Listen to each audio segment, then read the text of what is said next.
खुलुमबाय स्टुडियाव दं आङो गुबुन फारसेथिं नोंथांनाव जुदि फनबो हमाखैब्ला फन जुदि हमाखैब्ला नोंथाङा इमेलनि गेजेरजोंबो नोंथाङा कमप्लेन खालामनो हागोन बे समाव नोंथांमोननो सेरफांगुरियाव बाजाज बाइक लानो गोसो गुदुं सुबुंफोरनि थाखाय गाहाम खौरां सेरफांगुरियाव थानाय पंका एन्टारप्राइज बाजाज शोरूमा फैगौ 25 सेप्तेम्बरनिफ्राय 29 सेप्तेम्बरसिम मेगा लन काम एक्सचेन्ज मेला खुंफुंगोन बायगिरि बिथांमोननो आरसि इन्सुरेन्स लाफानानै 10,999 रां बेसेनावनो लवेस्ट डाउन पेमेन्ट होनानै बाइक लानो हागोन आरो 500 रां होग्रोनानै गोसोबायदि बाइकखौ आवग्रिना दोननो हागोन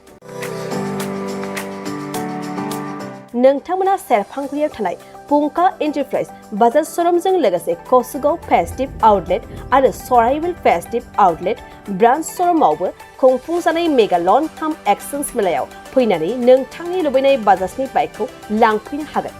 पंका एन्टारप्राइज बाजाज शोरूमा लोगोसे मोजां अफार लाफादेरदों 5 लिटार पेट्रल फ्रि गंनि हेलमेट फ्रि केस होनानै बाइक बायगिरिफोरनो 2,000 रां केशबेक हरफिननाय जागोन आरो मेगा लन काम एक्सचेन्ज मेलायाव बाइक बायगिरिफोरनो 1 बोसोरनि थाखाय 2 खेब फ्रि वाशिं होनाय जागोन आबुङै मिन्थिबावनो थाखाय 6003817191 9101547892 आरो 9101598021 जानबुं नम्बराव खौरां लाहरनो हागोन